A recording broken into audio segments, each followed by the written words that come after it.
À Barcelone et à Madrid, deux femmes indignées sont aux portes du pouvoir. Elles incarnent le changement radical et ne cachent pas leur émotion. Ada Colau, 41 ans, se prépare, elle, à prendre les clés de la ville de Barcelone. Il ne lui reste plus qu'à rallier les autres partis de gauche à sa révolution. Aujourd'hui, nous sommes fiers de ce processus. Cela ne se produit pas seulement à Barcelone. C'est une révolution démocratique. Elle est imparable. Elle se passe en Catalogne, en Espagne et nous espérons aussi dans le sud de l'Europe. Ada Colau est entrée en politique il y a seulement quelques mois. C'est son combat pour les mal logés qui la propulse sur le devant de la scène. Elle n'hésite pas à chanter dans son clip de campagne et à s'enfermer dans une banque pour dénoncer les dérives de l'austérité et les affaires de corruption à pétition. Même combat à Madrid, en passe d'être remporté ici aussi par une femme. Manuela Carmena, 71 ans, juge à la retraite, pourrait être le prochain maire de la capitale avec l'appui des socialistes. Madrid, tenu par la droite depuis 23 ans, a voté Podemos. Le changement qui s'amorce en vaut la peine. Ça en vaut la peine. Ce soir, le Premier ministre conservateur Mariano Rajoy ne cache pas sa déception et pointe du doigt les responsables au sein même de son parti. Je l'ai dit à plusieurs reprises, nous avons clairement subi l'impact des récentes affaires de corruption. 4 ans seulement après la naissance du Parti des Indignés, la gauche radicale arrive au pouvoir dans les grandes villes d'Espagne.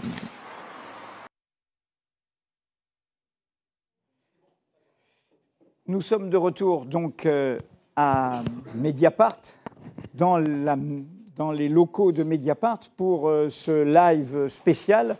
À 20h30, nous allons parler de notre état d'urgence climatique. C'est une soirée qui est en partenariat avec nos amis de Terra Eco.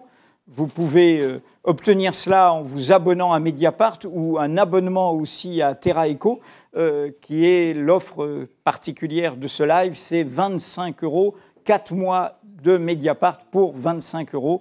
C'est notre indépendance, c'est ce qui nous permet de faire cette télévision citoyenne. Alors nous allons poursuivre cette première partie qui est autour de Podemos, des échéances qui sont celles pour lesquelles Podemos s'était créé, c'est-à-dire les élections générales, les élections législatives en Espagne.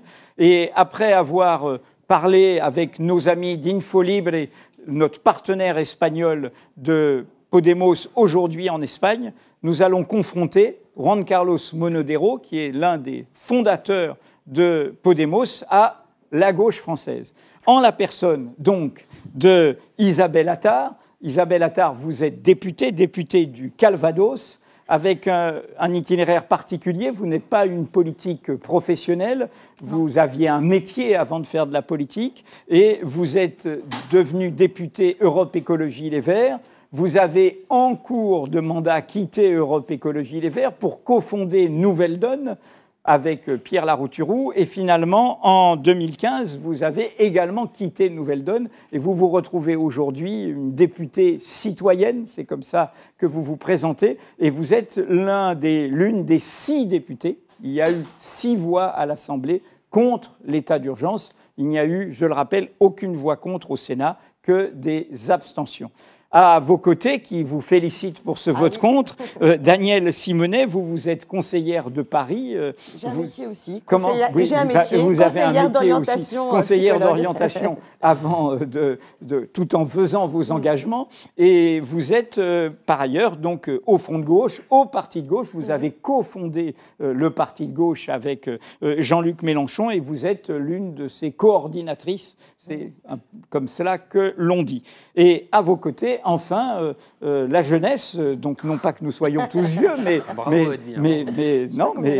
la jeunesse qui est censée nous bousculer. Julien Bayou, qui est porte-parole d'Europe Écologie Les Verts, qui est lui aussi élu. Vous êtes conseiller régional Île-de-France, voilà. Et vous vous représentez aux élections du 6 et du 13 décembre. Aux élections du 6 et du 13. Donc, maintenant, c'est un peu un face-à-face. Qu'est-ce que, Juan Carlos, vous auriez envie de dire à la gauche française? Alors, je ne dirais rien de tel que, ou en tant que membre de Podemos ou fondateur de Podemos, je pourrais partager des analyses en tant que professeur de sciences politiques, préoccupé par la dérive de notre continent. Je suis convaincu que nous sommes... C'est le contrat social européen qui est en jeu actuellement. Je suis convaincu qu'on est en train de vider l'État social en le transformant en modèle néolibéral qui veut concurrencer la Chine. Donc, en fait, la seule façon d'en finir, et ils en sont conscients, d'en finir avec un demi-siècle de droits sociaux, à leur avis, c'est par la répression. Et on perd l'état de droit également, parce qu'ils se sont rendus compte qu'ils avaient besoin de transformer les juges en cabinet juridique. Par exemple, le président du tribunal constitutionnel, on a découvert par la presse qu'il était membre du PP. Donc l'État démocratique, l'État de droit sont menacés et voilà, c'est la situation en Europe. Le traité de Maastricht a été un changement, un point de changement et l'excuse, on va dire, des attentats terroristes donne des arguments ou l'argument pour remplir... Ça, c'est le paysage général, la France, la gauche française. En fait, ce que je voulais vous dire, pour terminer, c'est que la possibilité que nous connaissons en Espagne de pouvoir changer les choses, ne dépend pas de l'existence de Podemos, mais du mouvement des indignés. En fait, on ne sait pas pourquoi, un jour, les protestations se sont transformées en quelque chose de beaucoup plus grand. Le verre a débordé, on va dire. Les manifestations, et la manifestation à laquelle nous avons participé ce 15 mars, c'était une manifestation comme les autres, mais en fait, il y avait une situation qui était un peu différente. Dans un espace court de temps, le Parti socialiste et le PP avaient raconté aux citoyens qu'ils étaient à peu près les mêmes. Ils se ressemblaient et les citoyens s'étaient bien rendus compte qu'ils étaient très semblables. Et donc, d'un coup, les citoyens se sont dit, mais ils ne nous représentent pas. Et donc, ce défi représenté par la population, cette manifestation, ça a permis de construire un nouveau récit qui a permis notre naissance 3 ans plus tard. Roto, c'est un dessinateur, après le 15M, a dessiné la Puerta del Sol avec des têtes colorées. Et il disait, les jeunes sont descendus dans la rue et tout d'un coup, tous les partis ont vieilli, ont pris un coup de vieux. Il y a un facteur générationnel qui est extrêmement important dans la transformation. Et je pense que la possibilité que nous avons d'aller à l'encontre de ce qui est vieux, ce n'est pas une question d'âge, mais de mentalité. Le grand débat en Espagne, c'était entre l'ancien et le nouveau, ce qui était vieux et ce qui était nouveau. Et pour nous, ce n'est pas quelque chose de simple, on l'a tout de suite compris. Ce qu'on identifie comme vieux, et il veut en fait représenter ce qui est nouveau. Mais ça ne colle pas. Il y a des gens, par exemple, José Luis San Pedro ou Stéphane Hessel, c'était des références pour les jeunes. Mais ça n'a pas lieu avec les politiques. On ne retrouve pas ça avec les politiques de 80 ans. Et en tant qu'analyste, je pourrais dire à la gauche de la France, à la gauche française, pardon, qu'il devrait faire un effort de changement peut-être, changement de personne peut-être. Il faut trouver d'une certaine façon des réponses de l'extérieur de la politique traditionnelle. Aller chercher à l'extérieur. Et il y a des personnes qui continuent à représenter l'ancien, le vieux. Peut-être qu'ils vont finir par en finir avec le nouveau. Moi, je vous assure que dans d'autres endroits, en Amérique latine ou en Europe, je pense par exemple au Mexique, il y a une impossibilité pour les forces de gauche d'émerger, même s'il y a des manifestations spectaculaires. On voit les manifestations pour défendre la mémoire des 43 étudiants qui ont disparu récemment. Et ça touche toute la société mexicaine. Mais il y a des partis politiques qui ont trop de poids du passé, qui viennent du passé, et ça, on n'arrive pas à concrétiser la manifestation dans une force politique nouvelle. Il faut changer, y compris les têtes. Alors Danielle Simonet, la première, et puis après Julien, Isabelle.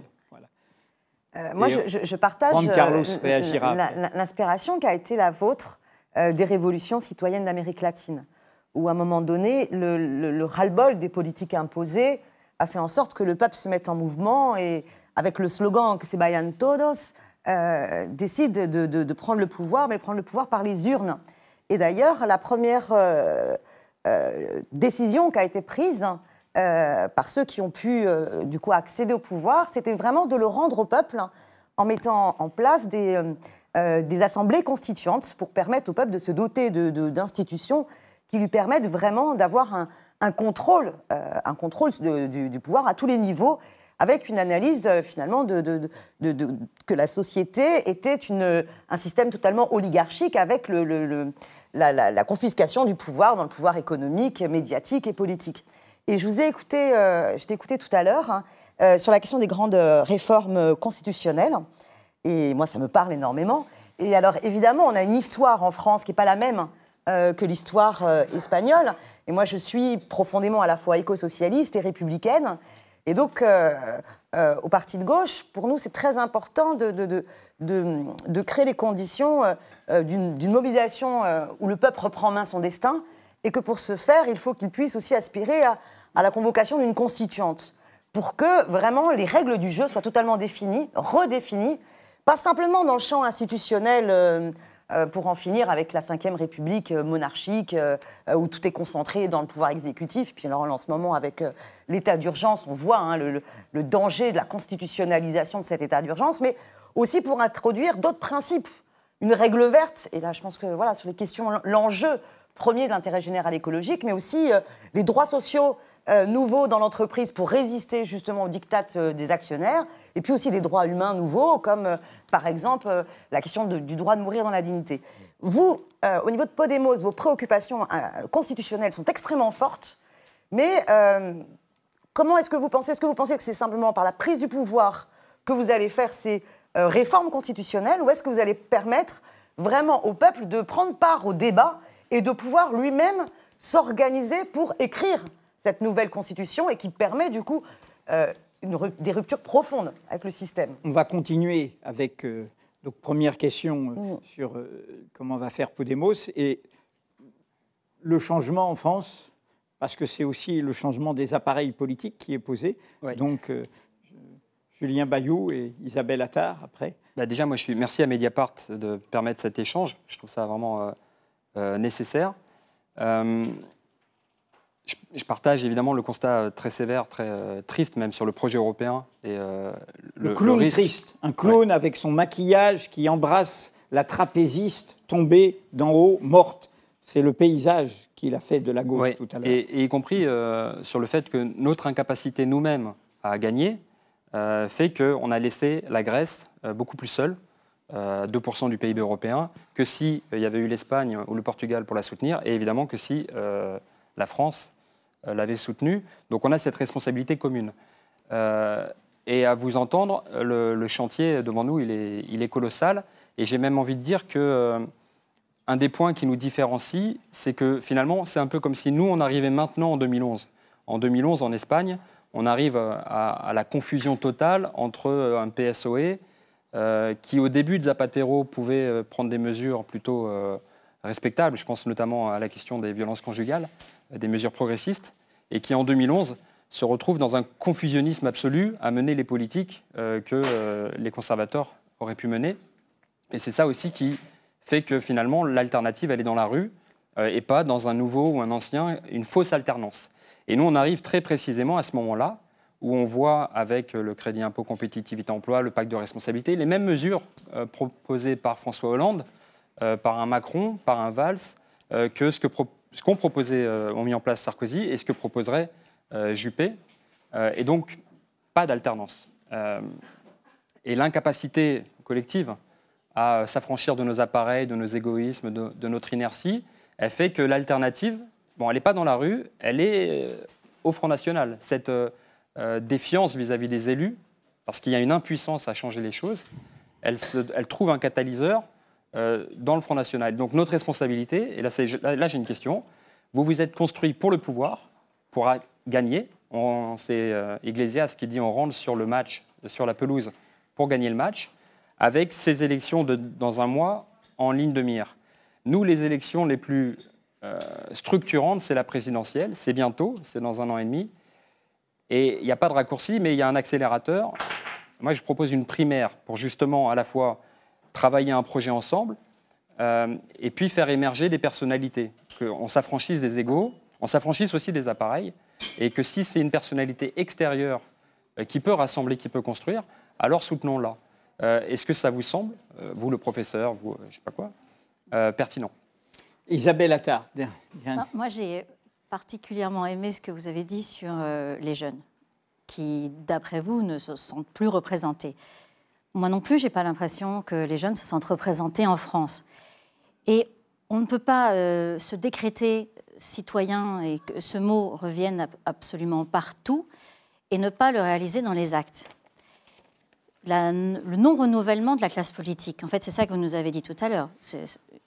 On est des vieux, les jeunes ne sont pas représentés, et finalement, en France, ils ne sont pas dans la rue. Moi, ce que je constate avec le débat autour de l'état d'urgence, c'est qu'on a beaucoup de témoignages de gens qui nous disent « on est d'accord avec vous, qu'est-ce qu'on fait ?» C'est quelque chose qui revient systématiquement. Qu'est-ce qu'on fait? À la fois, ils ne se retrouvent pas dans le discours de la gauche traditionnelle. Et ça, c'est quelque chose qui leur... pas qui les rebute, mais on va dire que le vieux discours traditionnel, même celui qu'on a à l'intérieur du front de gauche, attire encore un petit peu de jeunes, mais on n'arrive pas à aller au-delà d'un électorat qui est toujours le même, et au-delà des milliers de personnes, certes, mais c'est rien par rapport à tous les 18-34 ans qui, on le sait au niveau des statistiques, ont arrêté de venir voter, ont arrêté de descendre, ne descendent plus dans la rue. On ne les retrouve pas. Qu'est-ce qui ferait qu'effectivement on retrouve un mouvement des indignés? Qu'est-ce qui ferait qu'ils aient à nouveau envie de voter? Moi, je sais que si j'avais la lampe d'Aladin et qu'on me permettait de faire un vœu, eh bien, mon vœu serait, est-ce que je pourrais poser la question à tous les Français en leur disant, voilà, qu'est-ce qui ferait que vous retourneriez voter avec le sourire? Je n'ai pas envie de savoir à la rigueur pourquoi ils ne votent plus, parce qu'on a tellement de pistes. On sait très bien, désabusés, etc. Bon, qu'est-ce qui ferait que vous retourneriez voter avec le sourire? Et vous avez mis le doigt sur un problème que nous devons aussi résoudre à l'intérieur de la gauche française, je pense. Le renouvellement de la classe politique, il ne peut pas se faire que dans les mots. C'est-à-dire que lorsqu'on se bat contre le cumul des mandats, ça doit être un vrai combat concret. C'est-à-dire qu'on ne se représente pas au bout de 2 mandats. On ne cumule pas un poste de député, de maire et de conseiller départemental. Mais à l'intérieur de nos partis, nous devons en être conscients. Et aujourd'hui, on voit que dans les échéances électorales qui nous concernent, c'est-à-dire les régionales, nous avons buté sur cette union à cause de ce non-renouvellement des pratiques, à cause des, je ne vais pas les appeler les dinosaures, mais à cause de certaines personnalités, de certains égos peut-être surdimensionnés, qui ne veulent lâcher aucun poste et qui préfèrent en cumuler 4 que se battre pour partager le pouvoir. Donc ça, est-ce que c'est votre analyse que vous faites en regardant la France vue de l'Espagne? En tout cas, j'aimerais bien que vous nous disiez votre point de vue là-dessus. Donc, un aperçu de l'inquiétude diverse de la gauche française, l'échéance présidentielle, comment associer les citoyens à une dynamique constitutionnelle et même tout simplement comment faire qu'ils votent et qu'ils se sentent impliqués par la politique. Muchas gracias por vuestras intervenciones. Merci de vos interventions. C'est vrai qu'il n'y a pas de solution nationale. Ou bien on se met d'accord entre les pays du Sud et on commence à parler, ou bien on ne trouvera pas de solution. Parce que les ennemis de la démocratie se retrouvent de façon constante, ils se mettent d'accord et nous n'arrivons parfois pas à le faire, n'arrivons pas à le faire. Donc ils ont un avantage. Nous sommes nés au moment des élections européennes et notre slogan c'était « Quelle est la dernière fois où tu as voté avec un rêve ?» Donc, je ne sais pas si vous connaissez les films de Zorro. voyez Zorro avec son masque et qui marque le Z. Et avec le sergent Garcia. Le sargento Garcia. El sargento Garcia. Entonces, et donc, sur le vice-roi, il marquait le Z de Zorro. Il représentait ce vice-roi le pouvoir arbitraire absolu. Et donc, Zorro marquait son Z. Il y avait une sorte de justice plébéienne du peuple. Et nous avons compris qu'avant, les révolutionnaires allaient monter au maquis. Et maintenant, ils vont sur les plateaux de télé. Donc, il y a une partie de la lutte qui doit avoir lieu où le système néolibéral a triomphé dans la construction d'hégémonie. Le système néolibéral a triomphé en construisant quelque chose de bon sens. Nous sommes tous entrepreneurs de nous-mêmes, comme disait Foucault, et la seule façon de survivre, c'est en mangeant les autres. Nous sommes tous des zombies, en fait, en quelque sorte. Et c'est très difficile qu'un zombie puisse sauver un autre zombie, sauf en lui mentant, et sauf en se présentant comme le Français le plus beau de France, mais c'est mensonge, évidemment. Machiavel dit que pour qu'il y ait des changements sociaux, il faut 3 conditions. Le fleuve doit déborder, on ne peut rien faire pour l'arrêter, et ce sont comme des conditions objectives. Lui, il l'appelle la fortune, le sort. Et il doit y avoir un prince vertueux qui prévoit que le fleuve va déborder et qui fait construire une digue. Ce sont les acteurs. On l'appelle la vertu. Donc, la fortune, la vertu. Le prince qui agit.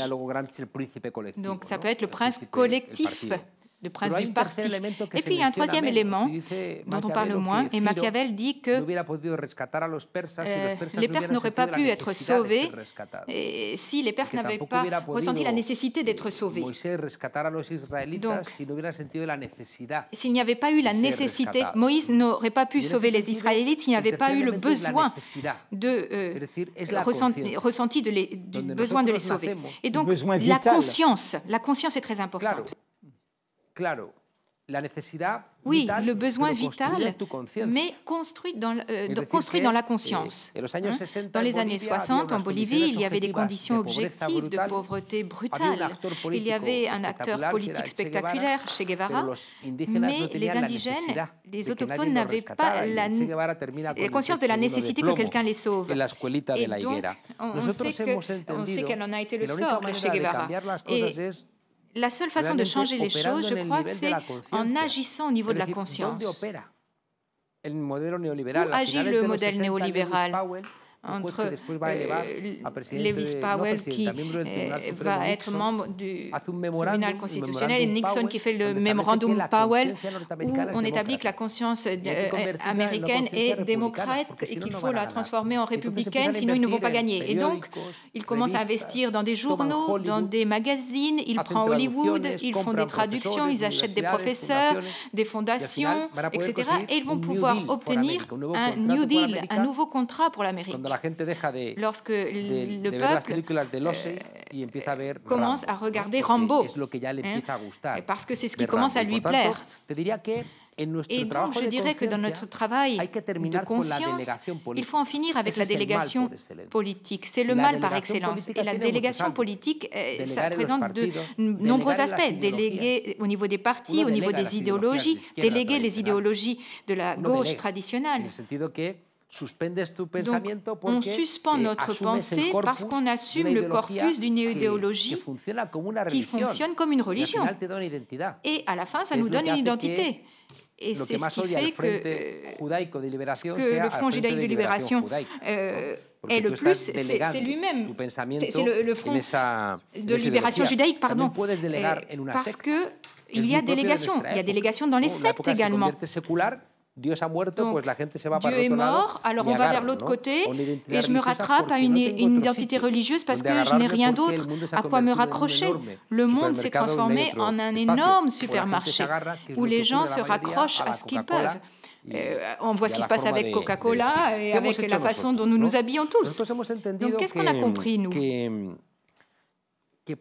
On a compris que pour que les personnes, les gens puissent commencer à penser différemment et qu'ils cessent de déléguer la politique, il fallait dynamiter des cadenas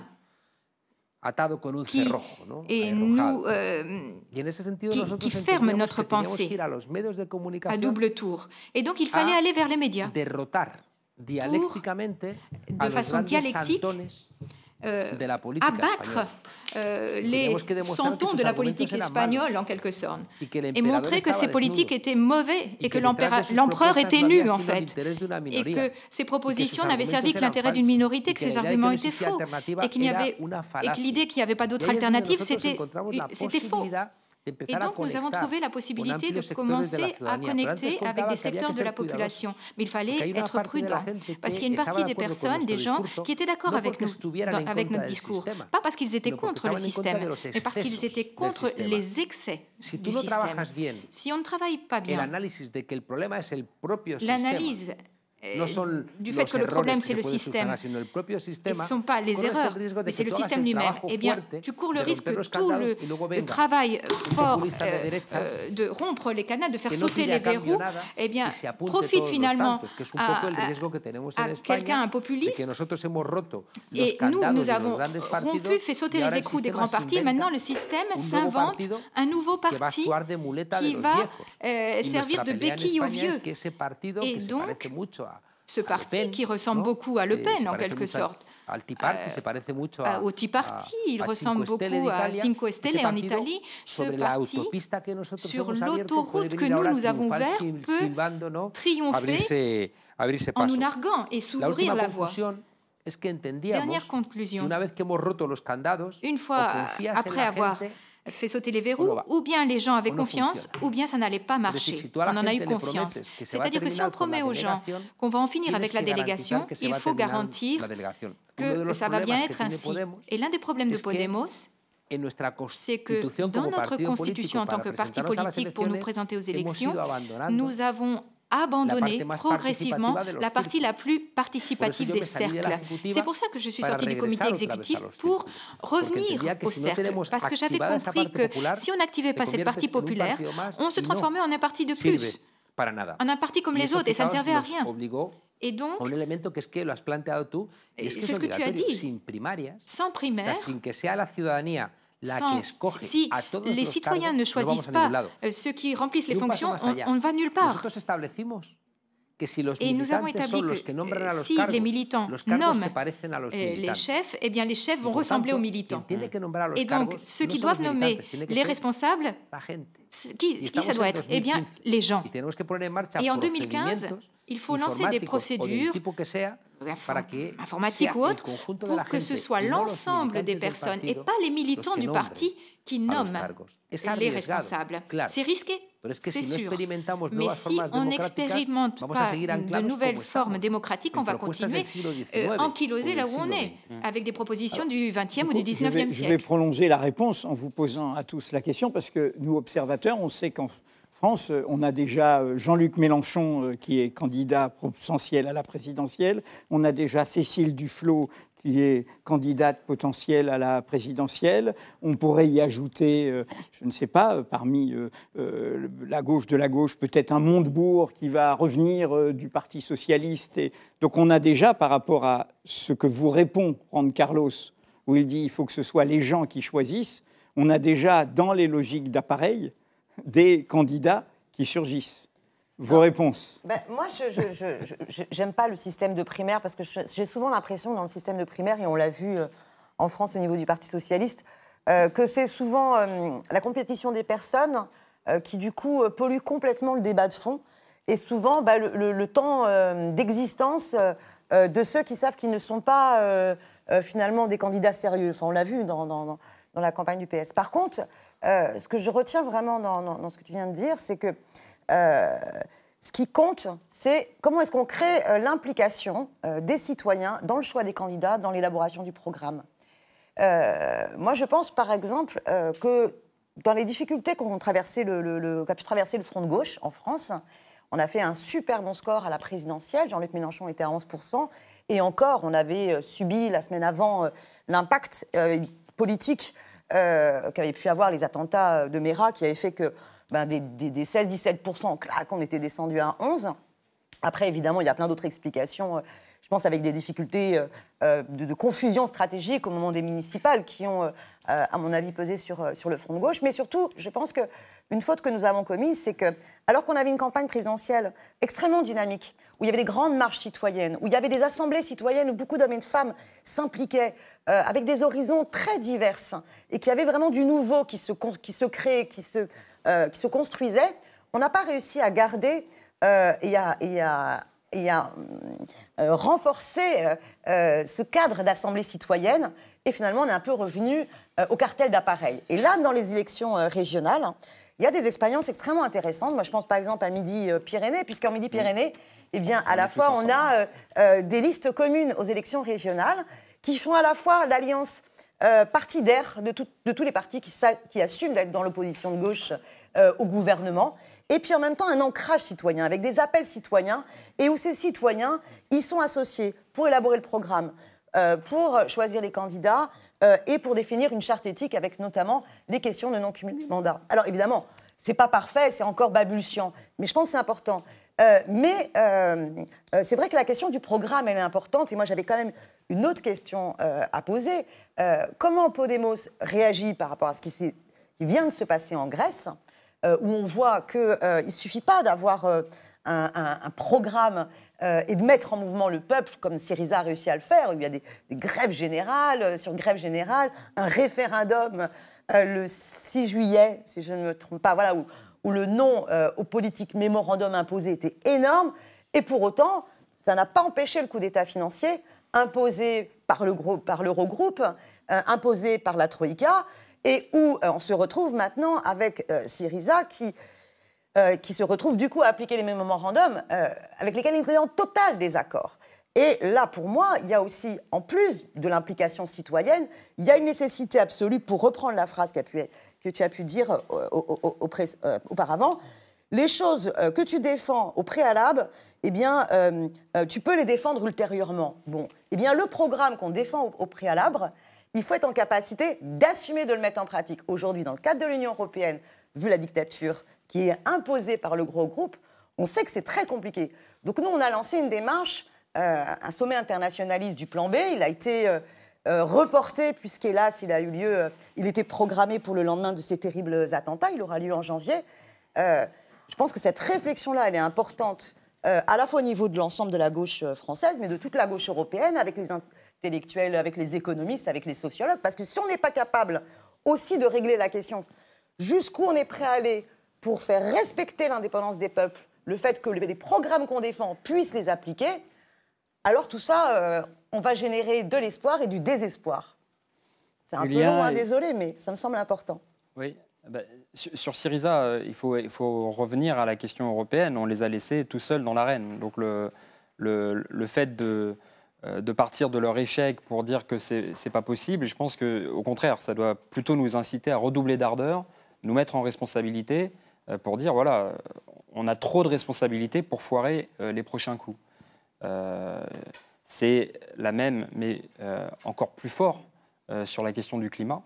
On accueille la conférence climat et on n'est pas à la hauteur en France. Et si on veut embarquer l'Europe et les autres pays du monde sur un vrai accord, eh bien, on a besoin d'être exemplaire. Et là, on ne l'est pas, clairement. Donc, voilà, attention à ce qu'on renvoie aussi. Un point vraiment important sur la question des médias, et là, c'est votre responsabilité à Mediapart, encore une fois, c'est de lancer ce débat. Ça peut paraître de l'extérieur un peu rapide, en disant, voilà, c'est les médias, du coup, ça génère une telle conscience, etc. Je pense qu'aujourd'hui, en France, en tout cas, on vit une accélération de ces mouvements avec des accaparements par des milliardaires, une indépendance clairement remise en cause. Exactement. Le fait même que des députés socialistes, samedi, aient failli proposer un contrôle de la presse, jeudi, aient failli proposer un contrôle de la presse. Donc, ce qui pouvait paraître de loin une phrase un peu rapide d'un professeur de sciences politiques, je pense qu'on est vraiment dans le cœur du sujet, que les médias façonnent, inconsciemment, consciemment, volontairement, indirectement, peu importe, façonnent une manière, effectivement, une prise de conscience. Et aujourd'hui, la prise de conscience qu'on doit dire, c'est que il faut un projet écologiste, il faut une alternative. C'est pour ça que moi, je veux qu'on ait un candidat de rassemblement en 2017. Parce que sinon, si c'est François Hollande qui n'a rien apporté au pays contre l'ancien Premier ministre ou l'ancien président, il n'y a pas de changement. Ou Marine Le Pen. Ou Marine Le Pen. Il n'y a pas de changement. Et donc là, c'est notre responsabilité de nous organiser. Et pour ça, je pense qu'on a besoin de tout casser, tout reconstruire. Dans ce qui a fonctionné, il n'y a pas de raccourci, il n'y a pas de méthode à dupliquer, mais il y a un côté disruptif qui est ressorti à chaque fois de Podemos en s'appuyant sur l'expérience des indignés, de Syriza capable de rassembler plus de 40 chapelles, j'ai envie de dire, qui se rendent compte qu'en fait elles parlent à peu près le même langage, d'un Corbyn qui est capable de tripler le corps électoral du Labour pour doubler de vitesse les vieux de la vieille, et en fait se présenter avec le manifeste des années 80 du Labour. Et si je voulais provoquer, j'irais même jusqu'à Trudeau au Canada. Alors certes, il est libéral, mais il apporte une bouffée de fraîcheur incroyable. Vouloir taxer les riches, changer du programme anti-écologiste de Stephen Harper, c'est apporter une disruption et un rapport avec les gens vraiment très différent. Et donc je reviens à cette question de primaire, parce qu'aujourd'hui, le choix des candidats à gauche, il est confisqué par quelques-uns. Il y a François Hollande qui veut se représenter parce qu'il le peut institutionnellement, et ensuite c'est quelques militants, mettons 100 000, mettons 200 000, qui vont décider de qui se présente, alors que, encore une fois, la responsabilité, elle est nationale, elle est européenne sur la question. Donc je pense que c'est vraiment vers là qu'il faut aller. Isabelle, vous serez candidate aux primaires ouvertes? Je crois pas. Par contre, si je peux terminer, effectivement, sur ce qui se passe en Midi-Pyrénées-Languedoc, ça nous donne la voix. C'est-à-dire que la primaire, ce n'est pas uniquement pour choisir une personnalité, c'est le travers de la liste 5e. menée du commun, là, le Nouveau Monde mené par Onesta, où il y a à peu près toute la gauche, sauf le Parti socialiste. Il y a quelques autres régions où aussi on a ce même cas de figure, et je pense qu'il y a plein d'expériences différentes, mais à ces élections régionales, il y a la possibilité que les citoyens choisissent des listes où il y a des démarches citoyennes et de rassemblement de l'opposition de gauche novatrice. D'ailleurs, c'est à Toulouse qu'il y a eu une grande manifestation, malgré l'état d'urgence, après les attentats. 15 000, oui. C'est la marche à suivre pour avoir un projet, une convergence sur un projet qui débouche ensuite sur une possibilité de victoire. Je te repasse la parole, Isabelle, excuse-moi. Oui, non, mais moi, je reste convaincue que ce renouveau que nous devons pouvoir aider, pas forcément incarner, mais en tout cas soutenir, il ne passe que par la sincérité. C'est-à-dire qu'on peut crier le mot citoyen comme on veut et dans toutes les langues. Si ce n'est pas sincère, si la démarche qui est derrière n'est pas sincère, alors elle ne sert à rien et elle s'écroulera comme un vulgaire château de cartes. Et je pense que vous parliez d'expérience démocratique. Nous avons en France des expériences démocratiques. Et vous avez quitté Podemos, j'ai quitté Nouvelle Donne, et pourtant, effectivement... Non, il n'a pas quitté Podemos. Il a quitté la direction de Podemos. Il est toujours investi. Mais j'ai noté quand même... Il y a une vie en dehors de la direction. De revenir à la notion de cercle. Et c'est ça qui m'intéresse. Parce qu'il y a un peu un retour, on va dire, aux fondamentaux du fonctionnement d'un collectif de citoyens. Et comment on leur donne vraiment la parole, comment on leur fait confiance. Parce que impliquer les citoyens, on peut le faire de la même manière qu'on peut déléguer à 20%, à 80% ou à 50% dans une entreprise. Mais on peut aussi essayer de faire une vraie implication sincère. Et c'est vrai que l'exemple de Nouvelle Donne était intéressant. Et on essaye. Ce n'est pas parce qu'on a des échecs que ça ne veut pas dire que ça ne marchera pas un jour.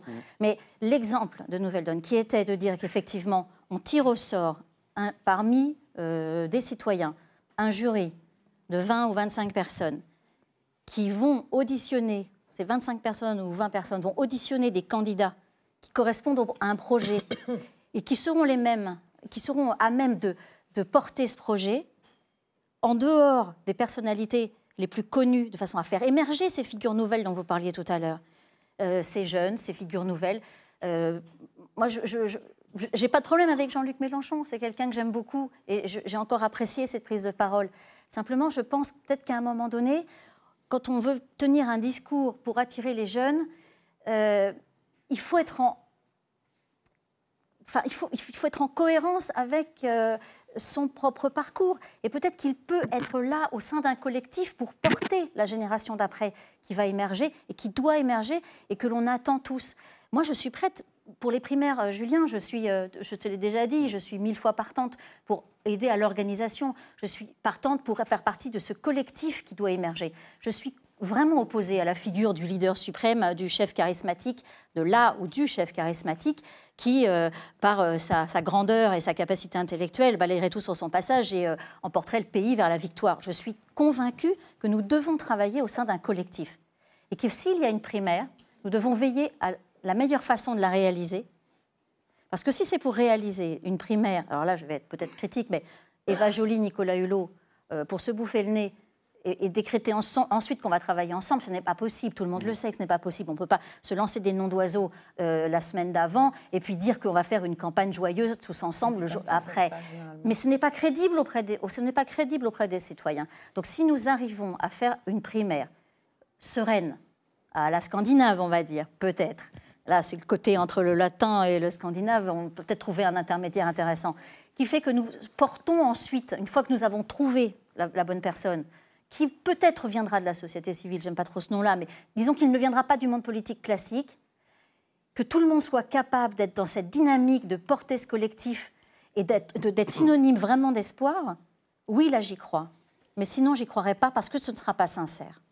Juan Carlos, on arrive à la fin. C'est le mot en réponse et en même temps, je suis désolé, mais oui, ça va très vite. Mais voilà. Et par ailleurs, on n'a pas Juan Carlos pris le temps de parler. On pourrait quand même juste lui demander une dernière question parce que allez-y. On est si vous avez des questions rentrées, c'est le moment. De la présidentielle. On est nous très touchés par les terribles attentats qu'il y a pu y avoir à Paris, à Saint-Denis, et puis encore hier à Tunis. On est face à un gouvernement qui a décidé d'instaurer l'état d'urgence pendant 3 mois, qui veut le constitutionnaliser. On en a parlé déjà au début. Et là, qu'il veut interdire le droit de manifester. Or, la question de la COP21, pour nous, et je pense qu'on est vraiment tout à fait d'accord là-dessus, s'il n'y a pas de droit de manifester pour les mobilisations citoyennes, pour la justice sociale et climatique, on sait qu'il n'y aura rien à attendre de cette COP21, où c'est les lobbies des multinationales qui financent, contrôlent et décident que le climat attendra. Comment ces questions-là, elles sont posées en ce moment par Podemos parce que du coup, nous, on va essayer de tout faire pour avoir le droit de s'exprimer et de manifester d'une façon ou d'une autre. Il faut vraiment qu'on se batte pour le droit de manifester, mais du coup, en Espagne, comment ces mobilisations se font ? Pas de regret. Les digo. Non, une dernière. Non, je sais que j'ai effectivement signé la pétition qui est espagnole pour une manifestation organisée à Madrid samedi. Il y a beaucoup d'initiatives par rapport à l'état d'urgence, c'est-à-dire que finalement, pas en notre nom et de manifestations. Exactement. Et je suis très heureuse de savoir que nous sommes soutenus finalement par l'extérieur, quand nous voyons à l'intérieur aussi peu de volonté politique, en tout cas parlementaire. Il y a 2 appels citoyens pour demain et pour dimanche pour braver à Paris même l'interdiction. Je voulais dire, c'était vraiment très beau et très solidaire de s'apercevoir qu'effectivement, on n'est pas seul et que en Espagne, il y a ce mouvement de soutien. Et finalement, ça permet de vaincre un peu notre isolement que j'ai ressenti encore aujourd'hui. Juan Carlos Monedero, ça fait le professeur Monedero, comme disait Jesus Maragna, puisque vous êtes professeur d'université. Ça fait presque 2 heures, montre en main, que nous sommes ensemble. C'est à la fois en réponse et en même temps le mot de conclusion pour laisser la place au grand débat suivant sur la COP21, justement. Le digo a mis alumnos siempre que tienen que ser como Neo al final de Matrix. Comme Neo à la fin de Matrix. Parce que c'est une des particularités de Podemos. On fait de la politique avec des séries télé, avec des films, avec la création contemporaine. Matrix, Game of Thrones et même parfois Zorro. Quand on sort de la matrice, on voit des choses qu'on ne verrait pas autrement. Et je crois que ça, c'est très important. Quand les oiseaux migrent, il y en a toujours une qui ouvre la voie. Un oiseau qui ouvre la voie, mais ce n'est pas toujours le même. On vit dans un monde avec beaucoup d'incertitudes. Et la seule façon de réduire les incertitudes, c'est avec des leaderships au pluriel, qui viennent d'en bas, mais qui doivent jouer ce rôle de réduire les incertitudes. Sinon, on ne va pas fonctionner comme il faut. Il y a une idée fondamentale dont on doit intégrer, sinon on va être perdu en Europe. C'est que s'il n'existe pas d'émotion, il n'y aura pas de réponse. Descartes n'avait pas raison. Descartes avait tort. Je pense donc j'existe. Je ressens et donc j'existe plutôt.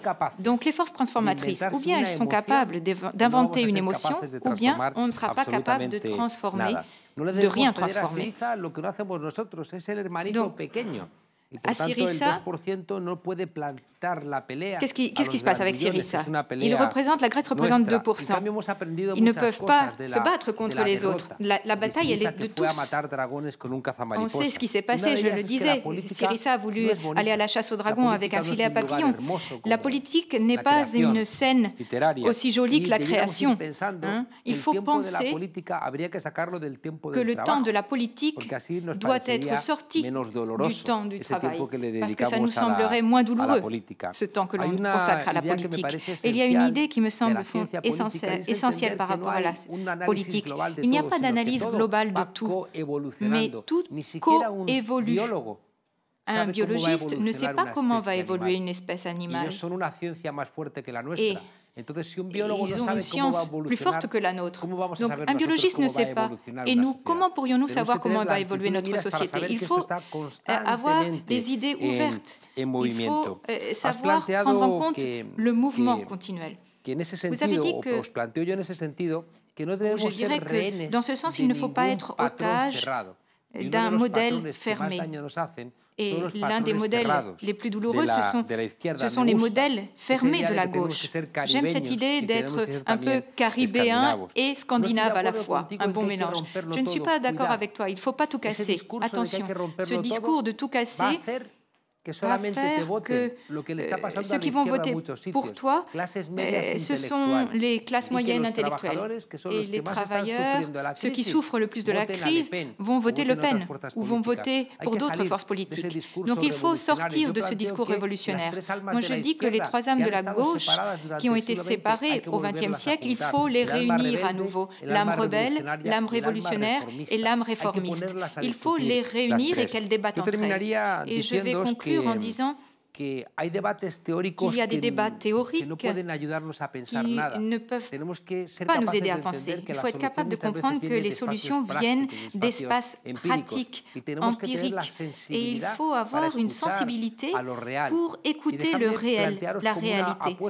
Et un petit pari pour vous aider à être comme Néo à la fin de Matrix. Je lisais ce matin ce qu'on nous suggère depuis l'écologie pour expliquer pourquoi nous avons la moitié de la Terre complètement dévastée et que les gens ne trouvent pas de réponse consciente et claire à ce problème.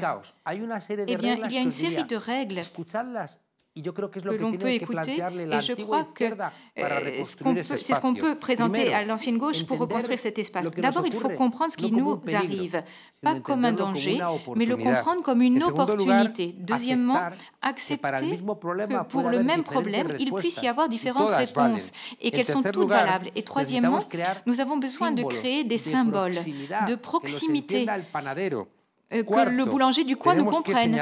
Quatrièmement, il faut signaler les choses qui vont permettre d'améliorer, grâce à nos transformations, les choses, la situation. Il faut reconnaître, cinquièmement, les douleurs qui sont liées aux choses que nous allons perdre et reconnaître que nous allons perdre des choses et qu'il y aura des situations pire encore. Il faut célébrer les bonnes choses que l'on va créer dans ce nouveau monde et transformer cela en histoire personnelle, pour finir, que les gens comprennent. Brecht disait que seuls les peuples qui ont des convictions sont les seuls peuples qui ont des convictions sont les peuples qui ont des espoirs. Et donc, il faut en appeler aux gens et au cœur des gens, parce que le cœur, on l'a laissé à la droite. Il faut en appeler aux gens, parce que le cœur, on l'a pour l'instant laissé à la droite, et réunir les trois héritages de la gauche, rebelle, dire non, révolutionnaire, se soulever, et réformiste, savoir faire des choses concrètes. C'était les derniers mots de Juan Carlos Monedero, le cofondateur de Podemos. Il est exactement 20h08. Nous avons donc 8 minutes de retard. À 20h30, vous retrouverez le grand débat qui est sur la COP21, animé par Frédéric Bonneau et Jade Lingard, sur notre propre état d'urgence, notre état d'urgence climatique. Vous pouvez retrouver et prolonger avec ce livre collectif sur Podemos, et aussi cet autre livre préfacé par Thomas Piketty de Pablo Iglesias, La démocratie face à Wall Street. Ce n'est pas un hasard. Ces derniers mots concernent quoi? Concernent les médias, concernent le fait qu'il faut soutenir des médias indépendants. Eh bien, nous y sommes. C'est pour ça que vous êtes sur Mediapart. À tout de suite, à 20h30. Merci à tous. Merci. Merci.